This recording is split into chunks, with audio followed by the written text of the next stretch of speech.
Good afternoon, folks. Thanks for joining us. My name is Tim Wheaton, and we are the MMA Sucka crew. I am joined, as always, by Frazer Crone, the editor at MMA Sucka. Frazer, what's going on today? How are you doing, sir? Yeah, good. Thanks, mate. Obviously recording this on a Sunday. It'll go out on the Monday when you guys hear it. So it's very much a sort of instant reaction. We're caught up with the fights and, they're only for us, they're only a few hours removed. So it'll be very much, an instant reaction pod, which I'm looking forward to. Yeah, we got to do a post breakdown pretty fresh after the fights, which is always a fun one to do. But I think the biggest takeaway from this weekend, and I think you and I were talking about it on Twitter, the biggest winner of this weekend may have been Oleksandr Usyk. Now, this is a fight I've only caught a couple of highlights here and there, so I'm not the expert here. The storyline coming out of this fight is kind of a big one. But walk us through the fight, because I know that you watched it and you did breakdowns ahead of time, talking about some of the statistics for Joshua. So walk us through a little bit of what's going on here. Yeah, so going into the fight, I think it was always going to be the power puncher in Joshua taking on the better boxer in Oleksandr Usyk. You know, Usyk isn't afraid to go to someone's backyard and beat them in their backyard, to be honest. You know, he's done it multiple. I think he's done it about 5 times, gone to someone else's country and got the victory. And obviously that's exactly what we saw last night. My breakdown piece beforehand was looking at the way Anthony Joshua's game has changed from before Klitschko to after he fought Vladimir Klitschko. And to be honest, he kind of went away from that against Alexander Usyk, but whether that was him intentionally going away from it or whether it was Alexander Usyk just not allowing him to really ever get his game going, it was difficult to see what the game plan was for Joshua, because Usyk was just relentless in his he fought quite a lot. It's ironic, but he fought quite a lot. Obviously, we'll get into it, but like Nick Diaz. Robbie Lawler struggled to get his own offense off because Diaz was always putting something up there in his face, and naturally he slowed down because the guys put on an amazing fight at the UFC card. But Usyk was constantly jabbing at Joshua, pouring away at him. He landed, the first 3 rounds. I think Howard Foster scored it 2 of the first 3 rounds to Joshua, sorry, and he's about the only person on the planet that I've seen do that. Usyk dominated the early rounds. Joshua certainly got back into it, and I was listening to Roy Jones on the commentary was saying it looks like Joshua's fading. Usyk's fading, but then he got that second win. It's exactly the same as what happened against Tony Bellew. Tony Bellew probably won the first 6 rounds, and then Usyk just had him figured out. Bellew was working at 5th gear when Usyk was just cruising around in 2nd gear. Then when he upped it, his opponents can't hang with him, to be honest. And no, the thought of Usyk versus Fury is something that really interests me. It's 2 boxing brains going after each other. But it was last night's fight was really good. I thought it was a very good game plan for Usyk. Well, so was there? And I mean, huge congratulations to Usyk. He's a former gold medalist in the Olympics, undefeated, 19-0 in boxing. So he's a successful boxer.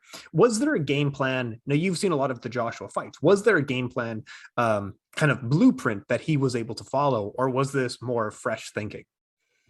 I think Usyk very much his game plan going into it was to never get backed up against the fence. So the whole commentary was, how good is Usyk's footwork? We always knew that he had brilliant footwork. We saw it in the Bellew fight. We saw it against Chisora and against Witherspoon, his 2 heavyweight fights. But we didn't know how well that would work against Joshua. If he gets stung by Joshua and you just back up, how, Joshua hits a lot harder than Chisora and a lot harder than Witherspoon. But it didn't make a difference. Yes, Usyk took some shots off Joshua, but at no point did Usyk have his back up against the ropes where Joshua was able to unload these big power shots. So I think that was probably the game plan for Usyk, was to make sure at all times he was taking center ring and cutting, never backing up directly backwards, always cutting the angle on when he's backing up. And whenever Joshua managed to land a counter, Usyk would then counter over the top of Joshua's counter. So it's Joshua lands, Usyk lands one, Joshua lands a counter, Usyk straight back with another counter, and it sort of almost put Joshua off with it. And, having watched the fight, I think it was stopped early. And obviously we know that it went to decision, but Joshua was on the ropes looking like he was on his way to being finished in the 12th round with 10 seconds to go. I read this.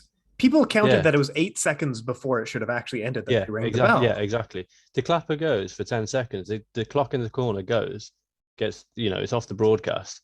And maybe 2 or 3 seconds later, the bell goes. They ring the bell. So, to be honest, I don't think Usyk looked like he'd backed off. Then he'd opened up a flurry on Joshua, tagged him with a number of shots, and then he looked like he'd backed off and almost given, gassed himself out, as it were, which is, it's fine to do in the last round of a championship fight when you know that there's only a matter of seconds left. But, the fact remains, Usyk could have landed the big Hail Mary and got the knockout. That's what most people say from reading it. Absolutely. And it's not like Usyk was cruising to a decision victory and the bell went early. He was very close to finishing Anthony Joshua in that final round. Yes, he was cruising to a decision victory anyway, but it wasn't like they were just in the center ring and he was just jabbing his head off, staying away for the last round. He was very close to finishing the fight, and it supposedly finished early. But luckily, it didn't have, an impact. If Joshua was up by maybe one round and it was all on that final round, then I think there'd be a lot more controversy over it. But he was so far ahead. Exactly. Yeah, it was 4 or 5 rounds ahead on my scorecard. So it didn't make a huge amount of difference, but it is slightly worrying going forward. If that's the case, when you fight on British soil, people aren't going to want to come over here. It's wild to look at this fight, like the CompuStats, stats, looking at the pressure from the highlights I've seen. I mean, it looks like these guys were almost fighting in 2 different leagues, and he came up in weight. Usyk is a fairly small heavyweight at 6'3". He was the cruiserweight champion before, but yeah, you're all right that he fought the Russians in Russia, fought the Austrians in Austria, fought a German in Germany. Now he's fought 3 British guys in England, fought an American in America. So he's going to fight Fury or Wilder in their backyard. Like, we're definitely not doing a fight in the Ukraine, but how do you size up probably Fury or Wilder next for his fight? Because he's got the WBA, IBF, WBO, and IBO heavyweight titles at this point. Yeah. So obviously we're just waiting on so this time in 2 weeks, we'll know who wins the trilogy between Fury and Wilder. I can't see how Wilder gets it done, to be honest. I think he lost the first fight on a decision, and then obviously was dominated in the second fight. So I can't really see how he makes the adjustments.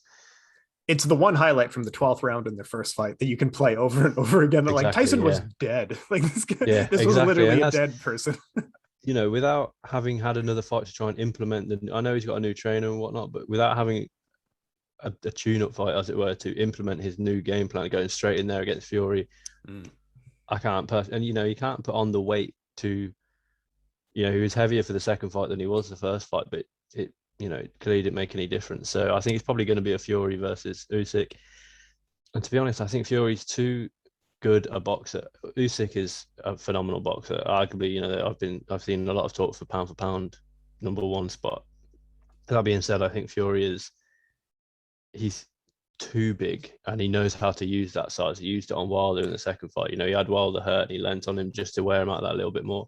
Joshua, the thing is with Anti-Joshua, people tune in because he's either going to knock someone out in devastating fashion, like we saw against Pulev, Povetkin, not Andy Ruiz, sorry, but Takam, Dillian White, all of these people he's knocked out, or he doesn't take a shot awfully well. So he was rocked 2 or 3 times against Usyk, and Usyk's not he's not a big puncher. Yes, he knocked out Tony Bellew, but that was Bellew cutting back down to cruiserweight. He's not a huge puncher, and Joshua had a good, about 20-30 pounds on him on fight night at least, and he never really rocked Usyk, and Usyk seemed to rock Joshua quite with ease almost. So it's probably going to look like Fury next for Usyk. With that being said, I know that Joshua's contract has a rematch clause, so we'll likely see the rematch. But I tweeted out last night, I'm not quite sure. The adjustments from the Andy Ruiz fight were clear. Use the jab, don't rush in, keep him at bay because he's got a shorter reach. Yes, he's got fast hands, but as long as when you get on the inside, you clinch, you can't really use his fast hands. Keep your distance. You've got the longer reach, you're the taller guy. Against Usyk, there's a lot more questions to be answered than there were against the Andy Ruiz. So the rematch for Andy Ruiz is probably quite straightforward to prepare for. Go back to what boxing, the jab. Use your range, use your length. Against Usyk, what does Joshua do? He can try and box at range, but he's getting out boxed. He can try and fight on the inside, but he was getting, he was doing better on the inside, but he was still getting outworked on the inside. He can try and just go blow Usyk out of the water, but if that doesn't work, you've then, ruined your gas tank and you've got, more of a likelihood to be finished. So it's whether that happens next. I'm not sure if the rematch clause is an immediate rematch clause, or Joshua can have a fight or two before actually having to take the rematch with Usyk. I'm not quite sure, but I imagine it'll be an immediate rematch clause. And I think it's a tough situation for Joshua because he was well beaten in that one. If you lose twice to the same guy, like your stock has dropped so much by that point. Like losing to Ruiz, beating Ruiz, fine, whatever. That makes sense. Exactly. And especially losing to Ruiz in that fashion where you can say, like, maybe that was a fluke and now I come back and beat him. If you lose to Usyk twice in a row, you start having to think about, like, well, maybe I'll go into some other career. And like Joshua's whatever, he can go into another career kind of thing. But in professional boxing, that might kind of spell the end if you lose twice to this guy, right? Yeah, for sure. And if he lost to Ruiz, he got knocked out, but you could tell that even on the ring walk, something wasn't right. And he was saying to Rob McCracken's cornerman, why am I feeling like this in between rounds? Clearly something wasn't right. We still don't know what that is.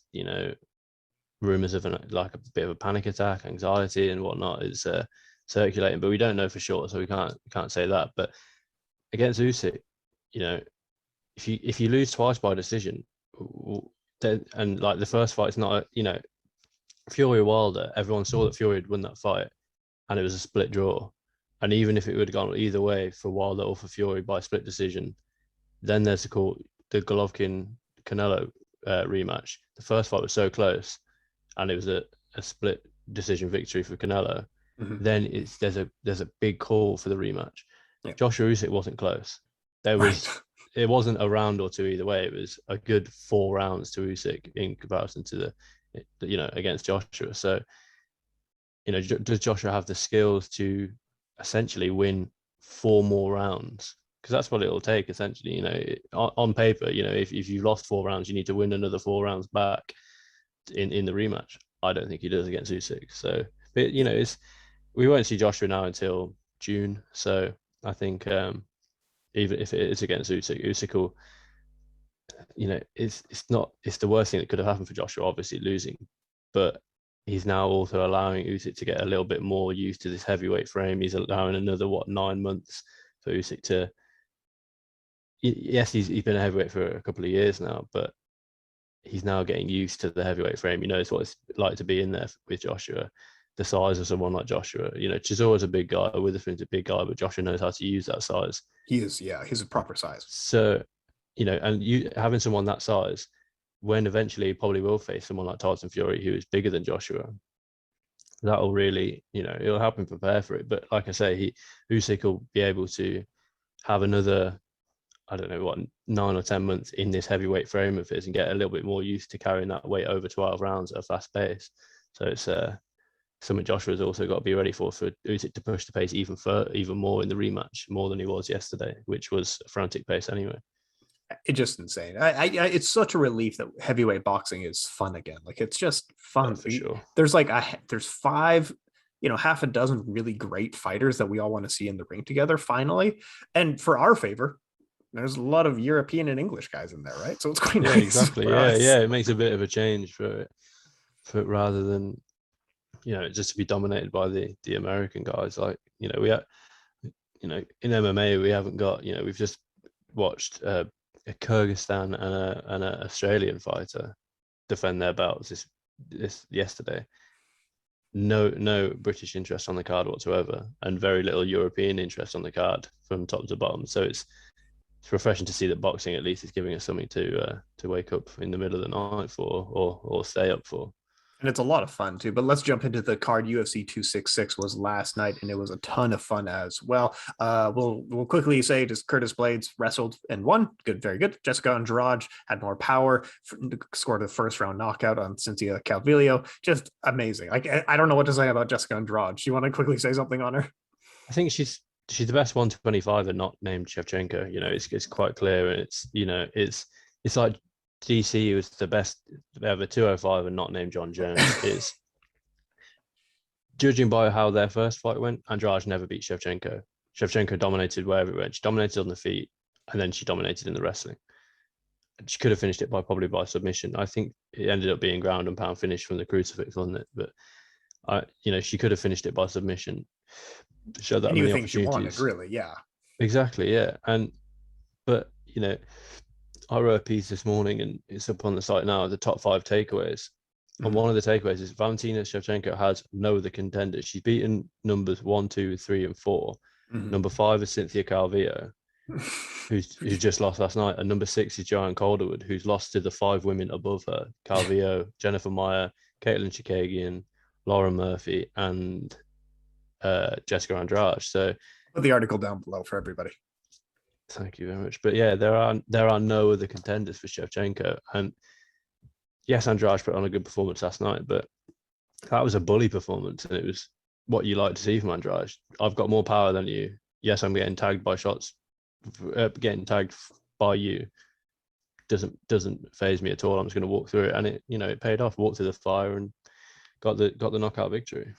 And it's insane. It's Jéssica Andrade. She was kind of small at strawweight, and now she comes up to flyweight, and she's even smaller, and yet she keeps winning. She keeps beating people bigger than her. She's a lot stronger. Yeah, like you said, she's a solid number 2 at that weight class, which that's a Rich Franklin position. You know what I mean? You can beat everyone else. She's very much going to be the gatekeeper to a title shot. If you can beat Andrade, you're there to get the title shot against Shevchenko. What do they do with Andrade next? I'm really not sure. That's as tough for her, I think, in a situation as it is for Shevchenko. Andrade, who Jennifer Maia maybe, but that doesn't really, doesn't do an awful lot for me. As far as she's just the only person in the top 5 that Andrade hasn't beaten. But yeah, I completely agree. I don't know what you do with her. Do you know what I mean? It's one of those. It's a win over Jennifer Maia doesn't exactly put you in the best stead for a title shot. But with that being said, she's beaten Chikagian. She's obviously now beating Calvillo. She's beaten Calderwood. What do you do with her? It's a difficult one for Andrade. And she's fun to watch as well. Like, she's one of the funner people in that weight class who's actually, like, every fight out, she's either getting beaten or she's trying to knock somebody out. There's no in between with her. Merab Dvalishvili has a tough fight with Marlon Moraes, where Marlon Moraes 10-8s, like almost gets a 10-8, and then Marlon Moraes is so good for 3 minutes. He was ahead against Henry Cejudo. Exactly. He was ahead against everybody he's ever fought. And then he gives 110%, and then he has nothing for the rest of the fight. I mean, Marlon almost won this fight, as he's done his entire career, where he's almost won in the first 3 minutes. He's dropped multiple knockdowns, and then he finishes the round receiving ground and pound on his back, and then gets finished in the second round. What do you say on Merab? What do you say on Marlon? I mean, yeah, I was gonna say he is arguably the pound for pound number 1 3 minute, 2.5 3 minute fighter in the UFC. With all seriousness, he is. I could not name you a fight where he hasn't dominated in the first 2 or 3 minutes. Yep.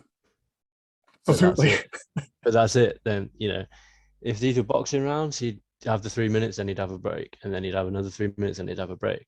These aren't, but these are 5-minute MMA rounds, and I think this is always going to happen. I didn't expect it to happen so early, but I always expected Merab's pace to take a toll on. Marlon has had cardio issues, and when you're facing someone who is never going to suffer from cardio issues in Merab, it's going to cause you problems. With that being said, I thought, okay, that's not going to be an issue then, because he's going to he's finished Merab within the first 2.5 minutes. That Merab's out on his feet. He can barely get his wits about him. But the way that Merab rallied, there's a call, I watched the fight and I've watched the replays. I think that Marlon Moraes was knocked out at the end of the first round. I think it was either one of the hammer fists or an elbow, probably put him out momentarily, and maybe it was either the follow-up shot or his head bouncing off the canvas that kind of woke him up, because his right arm goes limp. Yeah. So, and he hadn't recovered in the second round, and I think I've got the stats up here. Nice. That in the second round, Merab landed. Sorry, 1 second. Yeah, round 2. He landed 142 strikes, and Marlon Moraes landed 0. 142 unanswered strikes, and yes, they weren't all your typical unanswered strikes where it's someone's head's just bouncing off the canvas. These are shots to the body, hard hooks to the body when he was in full mount. And I think he's really ready for a push at at least the top 10 now. I think he was ranked 12 or 13 going in, and Marlon was, I think, I can't remember what Marlon was, 5 or 8 or so yeah, Marlon Moraes was 6 and Merab was 11. 6. Yeah, so Marlon, I don't know what you do with Merab. I don't think they put him against Dominic Cruz, maybe a Pedro Munoz, or do they put him against? I think Jose Aldo's on a little bit more of a upper echelon than Merab at the moment. But with that being said, Jose Aldo lost, although he shouldn't have. He lost to Marlon, and Merab beat Marlon fairly convincingly. So maybe that's the fight to make: the up and comer facing the veteran. Men's bantamweight is so much fun. That's you could say any name, and I think that's absolutely fair. I mean, Marlon versus he kills Frankie Edgar. I don't know. Pedro Munoz, like he's a Dominic Cruz is there. Even Chito Vera, I guess, is cool. Rob Font. Like there's so many good fights. That's the thing, and we got the news yesterday that obviously Aljo's out of the title fight with Petr Yan, and they're looking to put Sandhagen in there with an interim. Okay. For an interim, yeah. Is TJ's injured or something? What's the deal? Yeah, so I think TJ had, after the Sandhagen controversy, we spoke on it. He had knee surgery. I think he blew his knee out in the fight, didn't he? And then I think he's had surgery on that, so he's completely out of the reckoning. But Sandhagen now, if he beats Yan on, I think it's October 30th, he can then obviously leapfrog TJ to a title shot. Which, why make an interim fight? Why not just have a 5-round fight between Petr Yan and Sandhagen? If I think I really want to see that fight anyway, regardless of whether there's a belt or if it's not. I think it's a great fight. But I've seen a lot of people on Twitter saying, "Oh, Aljo pulled out because of obviously the injury to his neck. He had surgery and it's not quite healed as well as he wanted." And people are saying, "Yeah, but look, he's warming up with Merab, but he can't be that injured." Wake up, warming up with a teammate, moving around with a teammate, throwing the odd high kick, is not the same as a 25-minute fight. Yeah. Or a fight camp. The intensity is, you're warming up. You want to be at half intensity. Get the sweat going, get the blood flowing around your body, get your body warm. You're not going to go 100% in a warm up because you'll gas out before you even get to the oxygen. I'm sure Merab probably goes 100% in a warm up because that's the kind of guy he is. Yeah, he does. But 100% does. And people are saying, "Oh, he can't be that injured." Come on, open your eyes. It's just ridiculous. But I completely agree. There's no benefit in him postponing the fight. People keep calling him a paper champ. There's no benefit in him postponing this fight for some made-up reason. He's actually they're not on a salary. They get paid per fight. Yeah, and irrespective of whether it's he faces an interim champion or a challenger in Yan, he's getting paid the same amount of money. He's not ducking Yan, and to say that because he was warming up with Marlon, he should be able to go through a whole fight camp. Get out of here. Come on. Ridiculous. Wake up, guys. Dan Hooker out strikes, out wrestles, looks good at lightweight. I don't know what's ahead of him because he seems like he's in an in-between spot where the top 5 might be a bit too thick for him, but everyone outside of the top 5 he can easily beat. I don't know if you put him in there. Like, what's the next for Dan Hooker here? He seems like the training schedule is such a challenge for him as well, where he's in and out for 3 months kind of thing. I don't know what you do with him. I want to say an RDA or an Islam Makhachev or someone really challenging like that, but I don't know what the case is here. What do you think for the future of Dan Hooker? Yeah, I think obviously he called out Beneil Dariush after, which I thought, his post-fight speech was classy. He said, I think DC asked him, what about your journey to the octagon, obviously with the visa issues and only getting in on, I think, Thursday evening. And he was like, look, my journey is nothing in comparison to Raz, condolences. Absolute class after the fight. And then he cuts a great promo against Beneil Dariush. Does Dariush take that fight? Probably. Dan Hooker's a big name, but Dariush he's on the cusp of a title shot, but he's not getting one over obviously Poirier. Does he get the next one if Gaethje or Chandler? The winner of Gaethje or Chandler probably, maybe if it's Chandler, but if Gaethje defeats Chandler in November, he probably gets the next title shot. So that's Absolutely. You're looking at December 2022 before Dariush even gets in there. Yeah.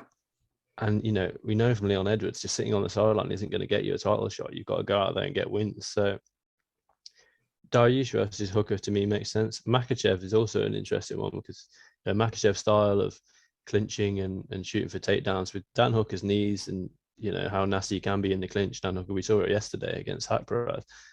I think that's an interesting fight, assuming that he gets through RDA. I'm not sure when that fight is. I know it's in a few weeks, but yeah, it could be tomorrow, it could be next month. I can't keep track anymore. But yeah, exactly.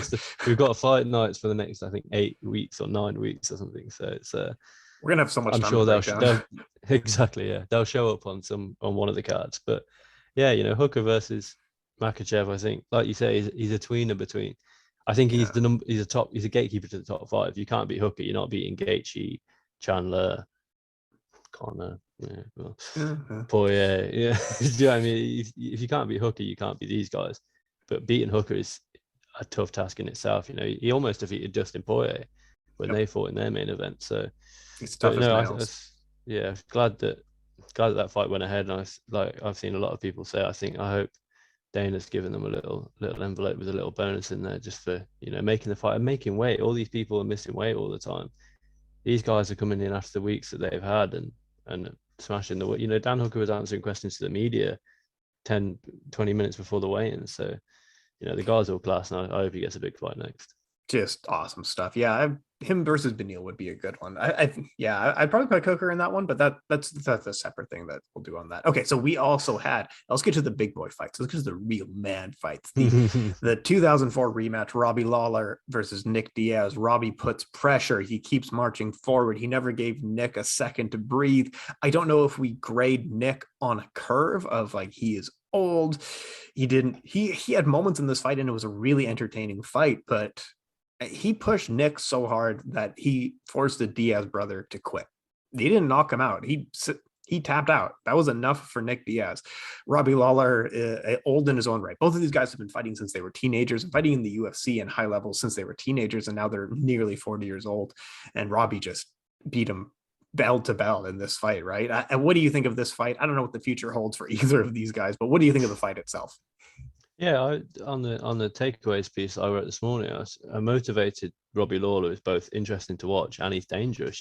He looked, how he came out against Cowboy when he won, but that was his last win in 2017. How he came out against Cowboy, put a pace on him, and just looked to dominate him for that entire. It was a 15-minute fight, but for the entire fight, he looked to dominate him, and that's exactly what he seemed to want to do against Diaz. And we know that Diaz is more than happy to sit in the pocket and trade blows with his opponents. But, his patented rips to the body were still there. But it's exactly what we touched on last week. He didn't throw a single leg kick the entire fight, Nick Diaz. So how much has his game evolved, really? Negative. Like it went backwards. It's exactly. de-evolved. You've got to keep up with. In the first round, Robbie threw 7. In the second round, he only threw 2, but he's landed all 7. He's landed both of the 2 that he shot. He threw in the second round. It's an evolving of MMA, which Nick Diaz has been left behind with. Didn't throw any leg kicks. Didn't obviously check any. Robbie landed, I think 10 of 10. So he landed 1 in the third round, but I think that was just probably in the clinch. But he hasn't learned to check the leg kicks, whereas Robbie would have been prepared, I imagine, to check leg kicks should they have come back at him. But it wasn't. It was, I'll throw 4 or 5 punches, you throw 4 or 5 punches. I'll rip to your body, you rip back to my body. Diaz's kicks to the body of Lawler were good, but they didn't seem to have an awful lot of power behind them. And again, we often talk, me and you, about game plan. What's your game plan going in? What was Nick Diaz's game plan? Hope to be able to absorb more shots and outlast Robbie Lawler for 5 rounds. Well, that's all very well, but what happens in round 3 and 4 when Lawler's still there in your face, landing all these shots, and can fight at range if he needs to? What happens then? And I think that's exactly what we saw. I don't think Nick Diaz was prepared to put a pace on Lawler for at least the first 2 rounds, but then when Lawler came out in the third and went straight back to what he was doing, I think then Diaz, I wouldn't say he panicked, but he, like you say, I think he checked out. He received, I think it was a right hook, lead right hook, and he went down. Lawler walked away, didn't want anything to do with him on the floor. Diaz was just, on his knees to sort of shadow of his former self, just sort of almost quit. He was essentially quitting on the stool. He received one hook, which, yes, it had power behind it. Of course, it did Robbie Lawler through it, but it wasn't a damning knockout shot that's gonna break your jaw, or break your nose, or break your orbital or anything. It was a good shot. Don't get me wrong, but Nick he's had enough. And like you say, you don't know what's next for either man. I want Robbie Lawler to have another fight that he can get up for. I want a fight him to be booked with someone he's motivated to fight, because we saw against Diaz, he's still an entertaining fighter. They were unlucky not to get a fight. He's so much fun to watch. And with Nick, I don't think anyone was fooled when he said he thinks he's better than Usman. He's never beating Usman, and just put him in these fun sort of retro fights. I know Matt Brown's been booked against someone this week, but Matt Brown, this sort of Court McGee, almost like this Legends League, like we're sort of who are never going to break the top 15, but are always entertaining. We don't need to see him in there. Nick Diaz next time against hopefully it'll be a back at welterweight, but we don't need to see him against a Darren Taylor or a Wonder Boy. Or, these are people who easily, all the top 15 at welterweight, in my opinion, beat him. Yeah. If you just go through the welterweight division, it's Daniel Rodriguez probably beats him. Muslim Salikov probably wrestles him. Sean Brady beats him. Ponzinibbio, Li Jingliang, Jeff Neal, Bilal Muhammad, Neil Magny, Chiesa, and then you get into the Masvidal, Thompson, Luke Edwards. All of these guys have been active and have evolved their MMA game. They'll just chop the legs. If he's throwing 10 unanswered leg kicks, and he doesn't have the power to come back when you land a leg kick, if he throws one down the pipe, and it's the Diaz brothers never been one punch knockout artists. They're volume strikers. So throw the leg kicks, and you're not going to be too scared about what's coming back, because if he does land a straight, yes, he lands a straight, but it's very much it's like Max Holloway. He doesn't have that one punch knockout power. It's his touch you, and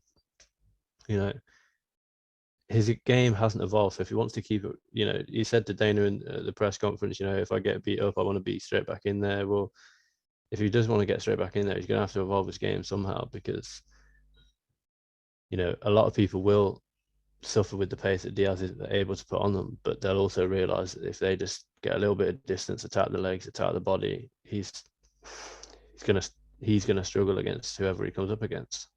100%. And he didn't show, like you said, game plan in this fight, not mixing in any takedowns, not mixing in any clinch or anything like that. And you can see the decline where he's getting dropped by someone like Daly, and he's getting up and he's throwing back, and he's throwing back with effort and with power. In this fight, he's just getting kind of beat up, he's getting backed up, and he's not answering with anything fresh or new. He's just kind of throwing back the same combinations over and over again. Like you said, the body punches. That was about it. Like, he's not mixing in anything that makes me think that he should get back in there anytime. Top 15 at welterweight, he's not beating, and top 15 at middleweight, I can confidently say he's not going to break into that. I honestly just, like you said, a Legends League, which is something that the UFC said we don't want to do, but at this point, it's money, so maybe they will do it. Yeah, so maybe exactly. him versus Dan Henderson, he'll get killed by Dan Henderson. Yeah, I mean, the Diaz brothers, they're never going to be champion, but they're always going to be big draws. Nate is, let's call a spade a spade. He's not a great fighter. He arguably got lucky against McGregor that first time, and since then, obviously, that's catapulted him. And he did well against Anthony Pettis, but that's when Anthony Pettis has sort of checked out of the UFC almost. I think it's the last fight but one on his contract. And like with Nick, he hasn't now won a fight still since 2011. He's on, I think, now a 5-fight losing streak. But with that being said, he's not used to, these guys that are taking 2 years out of the ring. Leon Edwards has prolonged it. He's still in the gym training every day. He's probably sparring at least once a week, maybe once every 2 weeks. And then leading up to the fight, obviously, he's big enough. Nick's not used to taking punches to the face. He's very much gone back into the sort of triathlon mindset of single-mindedness. And yes, it is only you in there when you're in the octagon, but he's not used to taking shots to the face, shots to the body, shots to the legs. So, maybe he'll look better in his next fight, because he's he's almost a little bit battle, although he obviously is battle tested. It's like anything, if you don't drive a car for 6 years, it's going to be a little bit slow and you start it back up. And with Diaz, maybe next time out he does look better because he's had that experience of a big fight card against Robbie Lawler, and he's received punches to the face, punches to the body, ripped to the legs, and he's a little bit more used to fighting again now. But we'll have to wait and see. And on the conditioning tip, he's always been very well conditioned, and people were saying like he's a triathlete. No one actually knows if he's ran triathlons within the last 10 years. Like, this is just something that people keep repeating. I don't know that he has, like, especially in the last 3 years. Does anyone know if he has? He might have. That's the thing, all I seem to see is him in clubs on Instagram, with all these famous people. And triathlon, there's no denying that to be a triathlete you need insane cardio. Yeah, it's completely different cardio to fighting though. Yeah, triathlon, I never ran one, but I do a lot of running, I do a lot of cycling, I've done swimming in the past. You stay at a fairly constant pace the entire time. You find your running threshold your comfortable running threshold, I should say, and run at that pace. With fighting, you'll be maximum heart rate, and then it will drop all the way back down, and then maximum heart rate, and then you'll drop all the way back down. Yes, of course, having a good cardio base from triathlons is good, and it's going to help you more than not doing it. But with that being said, it's someone that's conditioned in fighting, like Robbie Lawler has been fighting for the 6 years that Diaz has been off. It's completely different. You don't get that constant heart rate, and it's 100% heart rate, and then it drops all the way back down. Then you have a complete break for 1 minute in between rounds, and then you go, and then their fight, they're probably working at 80% of their max for the entire fight. They're stood within half a meter of each other, just unloaded. It's a completely different cardio base, and like I say, now that Nick has had that, he might experience, you might get a little bit better cardio, fighting cardio wise, and a little bit more used to it. And I think we will see him in there again, but it's not going to be in the main event slots like we've seen him before.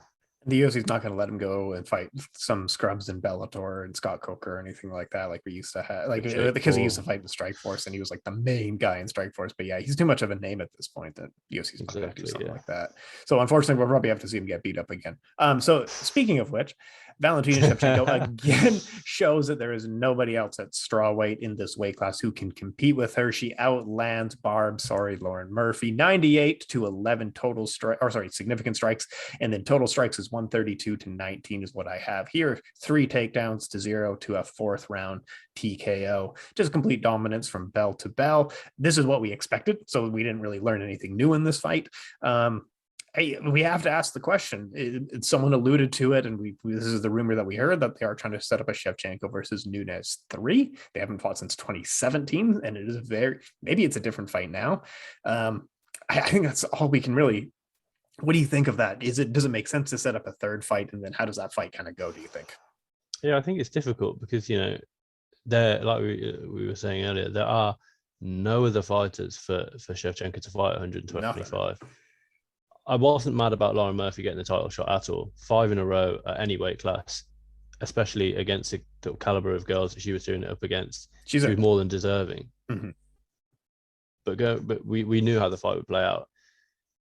There was a moment where you could just tell there was such a skill differential that I think Shevchenko throws a kick, as she throws a body kick, then Murphy returns with a sort of lazy leg kick, and then Shevchenko's foot must have literally just touched the floor and bang straight into the body kick, knowing that all of Murphy's weight is going to be on that side of her body. It's just body kick. It's almost as quick as a double jab, it seemed like. And then there was another point when she lands a spinning heel kick to the head, and then or at least throws it, and it's going to, even if it doesn't land clean, it's going to scramble Murphy, and then instantly after it's a body kick. Everything that Shevchenko does is perfect, whereas everybody else in the flyweight division has holes in the game. I think probably the person that gives her the toughest fight is Caitlin Chikagian, and yet she dominated her. Caitlin Chikagian can keep it long. Does have a good. I think she's got a brown belt under Renzo Gracie, and yet she was dominating. She allowed Valentina was able to get a crucifix on it. So like you say, I think the only fight really is the Nunes trilogy. UFC's kind of alluded to that this is kind of where they're going, because Nunes has also cleaned out 2 divisions now at this point. Exactly. But for me, I I've almost forgotten how Nunes fights in a way. You know, she had back-to-back decision victories over Jermaine Durandamy and Felicia Spencer, and that was, you know, Felicia Spencer was in June 2020, and then she's fought once in 2021 against Megan Anderson, when she just, you know, what did we learn against Nunes that in that fight that I don't know what we learned again about Nunes, that she's got a better submission game than we all thought, which, you know, is good to learn, but we knew she had a solid submission game.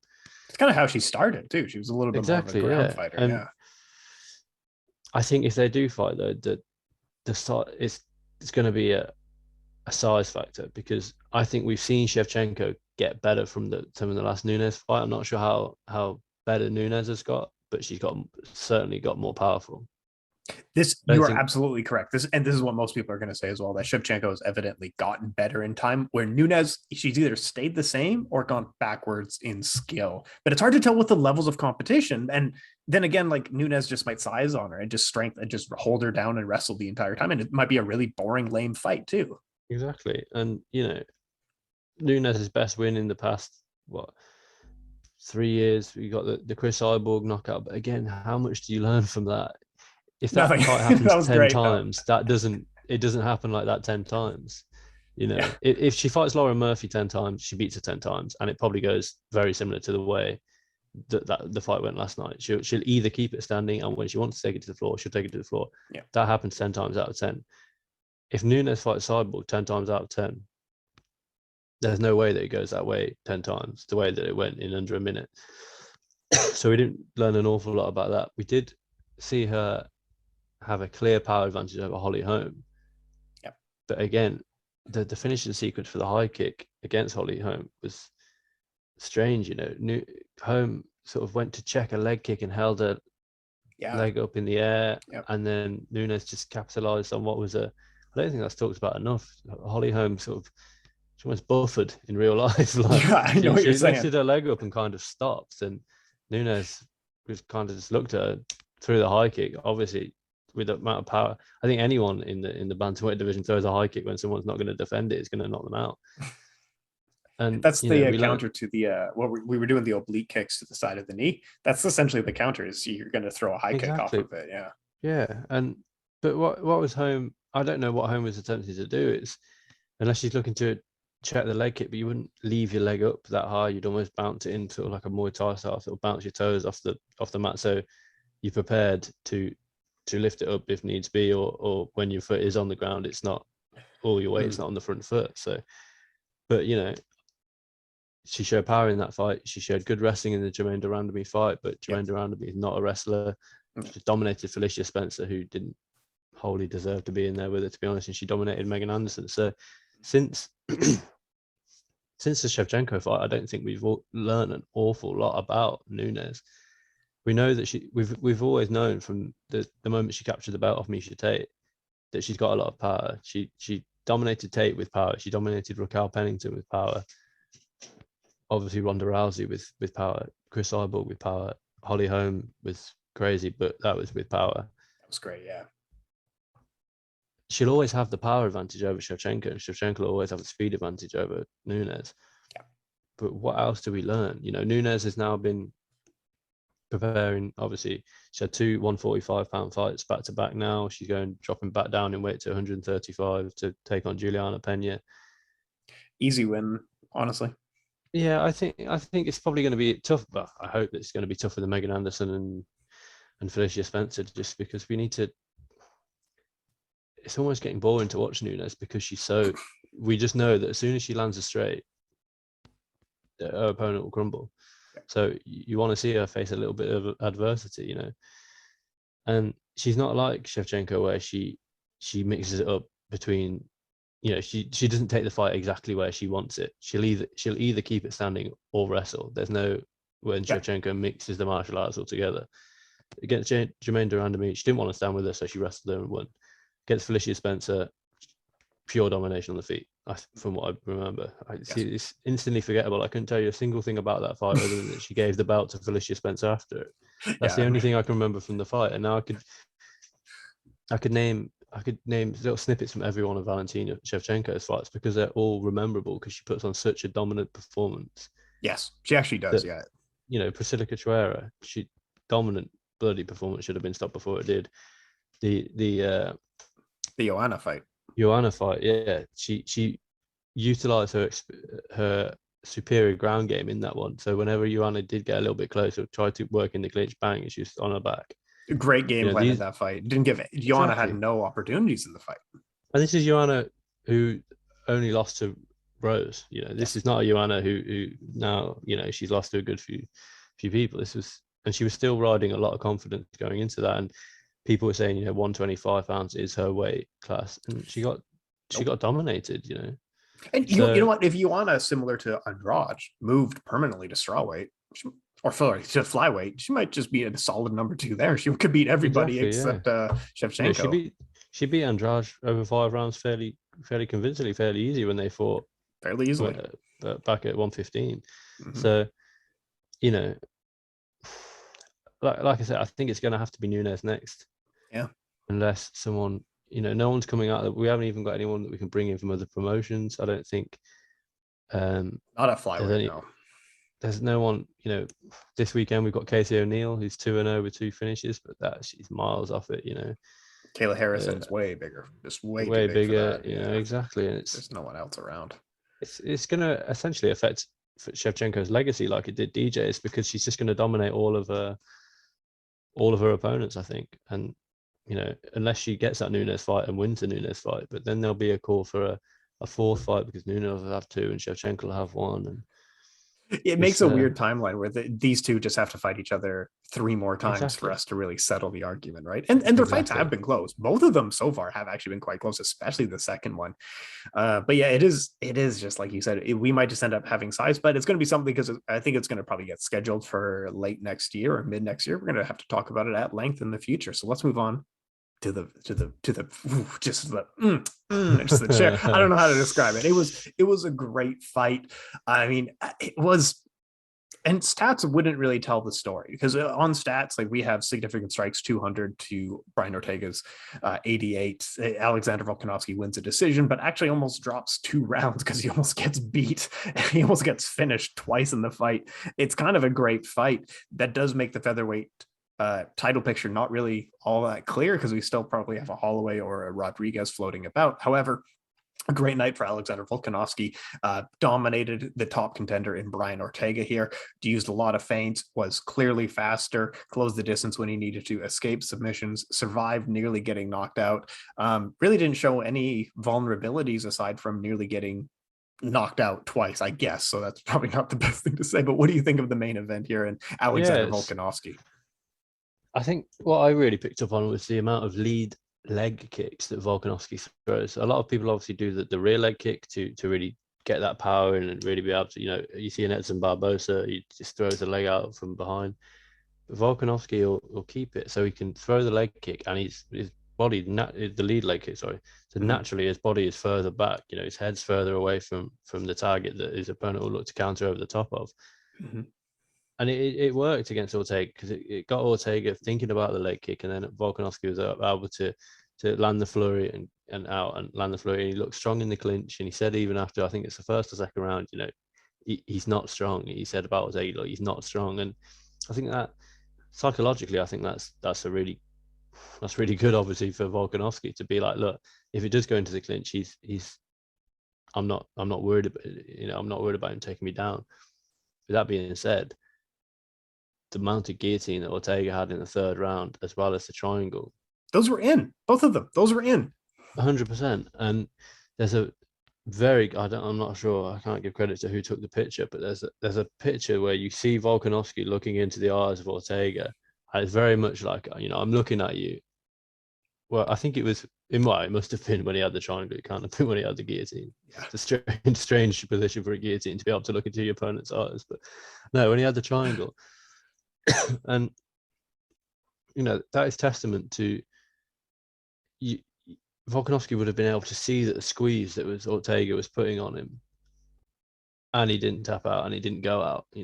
Volkanovski didn't strike me as the kind of person that taps. He'll go to sleep rather than tapping, I believe. But I think his game plan was excellent. Keep it for the shorter guy to be able to keep it as long as he did and not get caught up too often in the clinch with Ortega. But with that being said, Ortega was well beaten, and I think yes, after the third round and after the fourth round, I think the doctors did him a massive service by especially after the third round, by speaking to him in length. He didn't get down. He didn't get up. He was just on his Yeah, back. And they were doing the eye exactly. test on him. And I think he gave them the wrong number of fingers. And then Herb Yeah. gave him a second eye test and he passed that one. So they thought, Exactly. oh, yeah, clearly he's fine. But he gets an extra, that's an extra 45 seconds to a minute that he gets as rest after he's almost just been finished in the last round. Volkanovski, obviously gets ever so slight adrenaline dump in that time as well, because he's had that 1 minute. He's, his coaches have given him the instruction. He knows exactly what to do. Then he's just having to stand there and not know whether his fight's going to be stopped or not. And I think arguably there's a call for doctors to have to do their work in the minute break when the fighter's recovering. Your fighter's got into this situation where they're having to have a doctor come in to prevent the fight from being stopped. Therefore, you should almost lose that minute with your corner team as not a punishment per se, but it's benefiting the injured fighter that way. Yeah. By giving them an extra, especially in Ortega's case, then it'd be different if there was an eye poke earlier on in the round and it had swollen it just the fight had ended, the round had ended, when they're both men on their feet, just sort of feeling each other out. Completely different. Ortega, not only did he probably lie on his back for the first 10 seconds of the minute break, but then he was breathing really heavy and they went to give him some water and he spat the water everywhere because he was breathing so heavy. Then he gets up off his stool, then he gets another at least 35 seconds to 45 seconds, which doesn't sound like a lot, but when these guys are training to only have a minute break, an extra 30 seconds on top of that, or an extra 45 seconds on top of that is a lot. Like, to me and you, that wouldn't be a lot. An extra 30 seconds is nothing. Yeah. But these guys are getting almost double the amount of break that they've trained to have. And there's a bit of gamesmanship there, like back in Floyd Mayweather when he needed a bit of extra time. His corner somehow always forgot the stool, or they would drop some ice, or they would there's a bit of gamesmanship where it is exactly. Corners sometimes know what they're doing, even though they might look stupid on paper. Sure. And they'll sort of. I know it's an independent cut man, but they'll put a little bit too much Vaseline on, or they'll the corner team will pour water over the fighter. Yoel Romero is bad for that. His corner team would always pour water all over him, so he's absolutely soaking. So they have to come in and get the towel, and he's got that extra 30 seconds to 45 seconds to recover. But I think there was an argument that it would have been finished early in the fourth. Would Ortega not have had that extra 30 or 40 seconds? But that being said, he rallied in the fifth, and I actually thought he won the fifth round, but I don't think any of the judges gave it to him. A 50-46. I agree that the fourth was a 10-8 in my opinion. Ortega didn't show much in that fourth round. The third couldn't have been a 10-8 because of the two submission attempts that were, almost finished the fight. But the fourth, I think, was a 10-8, and then the fifth, I scored for Ortega. He landed the more, especially in the last minute. He landed the more significant strikes and looked like the one that was going for the finish, knowing that he was down on the scorecards, which is what we like to see. Yeah, which is great. This is another example of numbers don't always tell the story, because with Brian Ortega did land the most effective strikes in round 5 in terms of nearly finishing the fight, because he actually nearly finished the fight towards the end of round 5 there. Round 3, again, numbers really don't tell the tale. Volkanovski landed some of the best ground and pound of his career, and certainly the best ground and pound of the fight in that round, and also got finished nearly twice in that round. However, those are the moments for Brian Ortega. These 3 moments. There's one in the 5th, 2 in the 3rd. That's it. For the rest of the fight, he's getting absolutely dominated. And I noted coming into the fight that the consistent issues with Brian Ortega is his defense. And in this fight, he was the defensive numbers are lower than his career average, and that's including the Holloway fight. For Volkanovski, his strike accuracy is higher in this fight than it is for his career average. So really, Volkanovski did absolutely dominate this fight, show why he's the champion. Next up for him is either a third rematch with Holloway, which the fans will eat right up, that's fine, or a fresh contender in Yair Rodriguez. Next for Brian Ortega, I'm hoping a year off, because he needs to really recover. Yeah, that's the thing though. After the Holloway mauling that Brian Ortega took, Again, we're talking.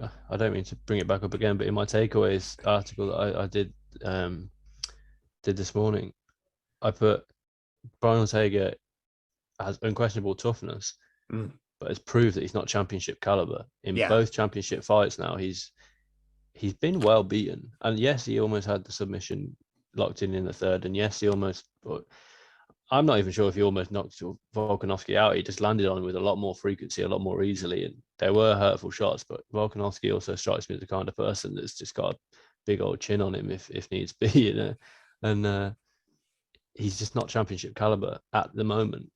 The improvements that we saw from when he fought Holloway to when he came back against Korean Zombie were good, good improvements, but that was a very un-zombie-like fight almost, Yeah. He obviously lost at the end of 2018, and then he didn't return until October 2020, and then he's had almost another whole year off before it's October to September now. So I don't know who Ortega fights next. It'll be next year at the earliest, probably. Yeah, exactly. And I think, do you see him against a Calvin Kattar? And they both got the I got dominated by Max Holloway in a vintage Max Holloway belt. No, I don't know. And like even Giga Chikezi, Dan Ige, like Edson Barboza, I'd pick any of these guys probably against Ortega, because Ortega in his career has been outstruck in every fight except for the Chad Jung fight. And that's to say even Clay Guida was outstriking him. Frankie Edgar before the knockout was outstriking him. Exactly. He's just a really good finisher. When there's an opportunity, he takes it. But does he now that, we've seen that spinning elbow that dropped Zombie and he wasn't able to finish the fight then, and then he's renowned for his squeeze. And he wasn't able to finish, and he had two opportunities, which for a jiu-jitsu guy like that, if you give that to Mackenzie Dern, she finishes the fight. If you give that to Damian Maia, he probably finishes the fight. True. Give it to Brian Ortega, and he had two opportunities to finish that fight. And for a jiu-jitsu practitioner like he is, there were two golden opportunities to finish the fight as well. It wasn't like he had half an opportunity at a triangle and Volkanovski just managed to power out of it. That triangle was in, and as was the guillotine. They were both in, and he wasn't able to hold on to the squeeze. Now, does that say more about? We learned a lot about Volkanovski in this fight. He's got good submission defense when he needs it. He's got brutal ground and pound that we've seen before, but we've never seen it like that. Yep. Again, the takedown. We spoke the other day about the takedowns of Brian Ortega. He landed two in this fight, but he was never able to actually hold Volkanovski down and dominate him when he did get him down. And that kind of proves, the control time for over the entire fight was 54 seconds. With two takedowns and 54 seconds control time, that doesn't paint the best picture for Ortega. So going forward, a Calvin Kattar pieces him up on the feet, and if it goes to the ground, it could get interesting. A Dan Ige probably pieces him up on the feet. Giga Chikadze definitely pieces him up on the feet. Absolutely, yeah. Giga's really good. This is the thing of sometimes when you get a war and you lose, sometimes your stock is raised because how well you fought. In this fight, he just lost. He just straight up lost. His stock did not rise in this fight. You can be the toughest fighter on the roster. He didn't actively quit against Holloway despite actively maybe prolonging his career by quitting. He didn't quit against Volkanovski. Yes, Brian Ortega's tough, but toughness only gets you so far. Let's be honest. He hasn't got the champion. He hasn't got the skill to hang with the best of the 145 pounds. I think you're right about that. But yeah, let's jump to the rest of the week because we got to jump out of here soon. Later this week, we got Dana White Contender Series on Tuesday, and then we got Bellator 267s, which will be Michael Venom Page versus Douglas Lima 2. That one I'll be covering from Press Row. I'll be there in person. We also have Gamebred FC. We have CFFC 101 and then UFC Vegas 38, which will be Santos versus Walker. So yeah, this week I'll be covering most of Bellator like it's a Super Bowl weekend or something like that, because that's where I'll be. What about yourself? What do you got going on this weekend? Where can we find more of you? Yeah, so I've written a piece this afternoon on a preview piece for Casey O'Neill versus Valentina Shevchenko. So that'll be up on the site at some point this week. I've also got, I was going to release it last week, but I never, the week before last, sorry, but I never got around to it. The MMA What If Conor McGregor beat Jose Aldo. And yeah, I'll probably be yeah, looking forward to stories in a couple of weeks. Sorry, about Bellator, how it was in person. Oh, so, okay, perfect. So you're not From attending, you. even though it's like in your No, backyard. It's just down yeah, the that's block. I the think you thing. could walk there, couldn't you? I could catch I think an hour long train and I'd be there. Yeah, but I can't. I've won't get the time off my actual work, which is a shame. London is so freaking big. It's ridiculous how big that city Exactly. Yeah. is. Exactly. Because I That's found the the same thing thing. of taking Yeah. a train into London, and then they're like, "Yeah, it's 90 minutes from where you arrived, where you need to be." Exactly. You're in London, but you're not in London. London. It's just No. like, oh, come on. All Is right, it so at we're the gonna head out SSE of here. Arena? Is it? Is that SSE up in Wembley? Yeah. Yeah. So it's not even technical. I mean, obviously that is in London, but it's not even. You're if it's me, I go past Wembley to go into London, and then I have to go almost back out of London. You You're way literally out go there. past it on the train, and you can see it with the arch, and you go past it, and then you have to almost turn back on yourself and go back to it. It's Man, it's crazy, man. mad. But It's I'm sure massive. it'll be good. No, it'll be a fun one. Okay, my name's Tim Wheaton, Tim Wheaton MMA. You can check me out more there. We are MMA Sucka. You are Frazer Crone. Where can we find more of you? Yeah, so Frazer Curran Rice on Instagram, and well, we'll be all over the MMA Sucka website all week. Like you said, Tim's going to be at Bellator in person, so expect plenty of content out this week. Perfect. Thank you so much, folks. Thank you.